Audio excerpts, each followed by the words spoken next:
옥이 있는 삶을 살라.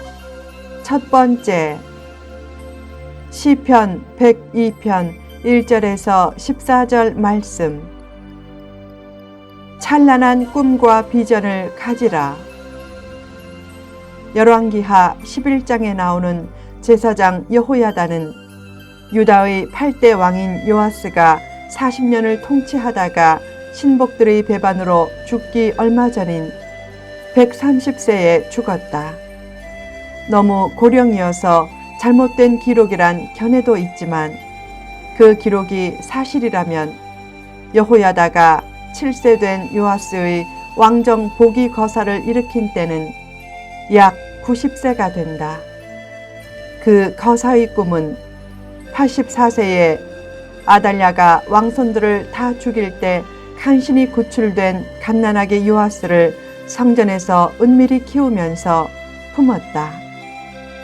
나이 84세에 찬란한 꿈을 품고 6년의 준비 끝에 마침내 90세쯤에 주도 면밀하게 준비하고 전략을 짜서 완벽하게 거사를 성공시키는 모습을 보면 아무리 나이가 많아도 찬란한 꿈을 포기하지 말아야 한다는 도전을 받는다.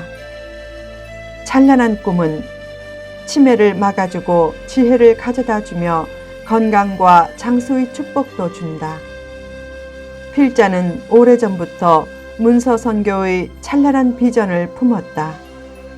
때가 되어 그 비전이 단행본 출판을 위한 미션 퍼블릭 사역과 온세기 즉 온라인 새벽기도 사역으로 구체화되었고 마침내 월세기 즉 월간 새벽기도 사역으로 발전되었다.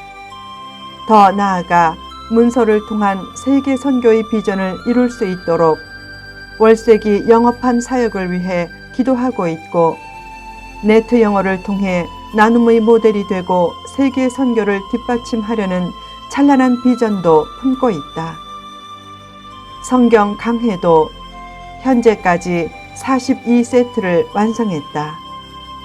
가장 분량이 많은 시편 강해는 일반 책 1900페이지 분량의 방대한 강해이고 그 외에 이사야 강해 1300페이지, 창세기 강해 1200페이지, 사도행전 강해 1050페이지, 예레미야 강해와 출애굽기 강해와 요한복음 강해는 각각 950페이지 분량의 방대한 강해다. 현재 성경 전체 강해의 80% 이상을 완성했다. 2027년에는 총 4만 페이지에 달하는 성경 전체 강해가 완성되고 2040년쯤에는 영어로도 완성될 것이다. 그 비전대로 되면 천년 영향력의 꿈도 결코 헛된 꿈이 아닐 것이다. 일전에 한 노 권사에게 신방을 갈 때 몇 명의 노 권사들이 함께 갔다. 예배 때 필자가 여호야다 얘기를 하며 말했다.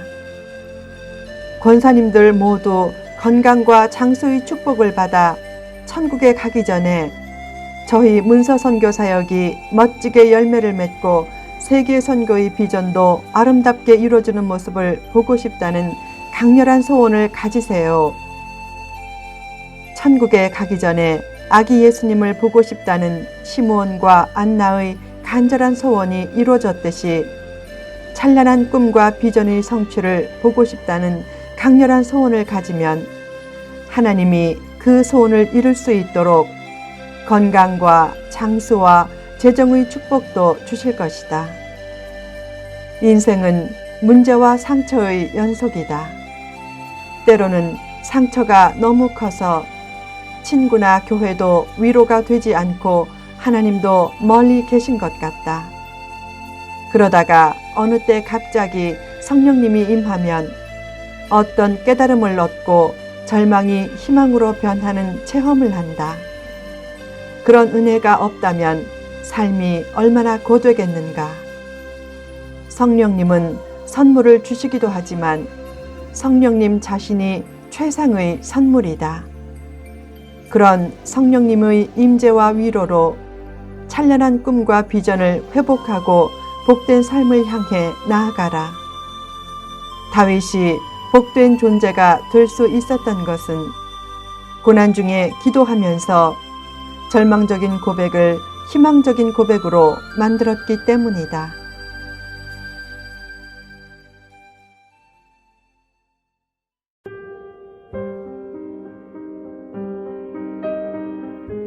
고난 극복에 필요한 5기. 시편 102편은 다윗의 시란 표제는 없지만 분위기가 다윗의 시와 유사하다. 실제로 다윗은 극심한 고통과 상처를 표현한 시편을 많이 썼다. 그런 고통과 상처를 딛고 위대한 성군이 되고 메시아의 조상이 되었다. 그처럼 고난과 상처를 딛고 일어서서 인물이 되려면 어떻게 해야 하는가? 1. 기도하라. 기도는 문제를 해결하고 은혜를 재촉하고 위로를 가져다주는 최상의 도구다. 고통과 상처는 기도하는 삶으로 부르는 하나님의 초청장이다. 본문의 시인도 상처와 고통 중에 간절히 기도했다. 여호와여, 내 기도를 들으시고 나의 부르짖음을 주께 상달하게 하소서. 나의 괴로운 날에 주의 얼굴을 내게서 숨기지 마소서. 주의 귀를 내게 기울이사 내가 부르짖는 날에 속히 내게 응답하소서.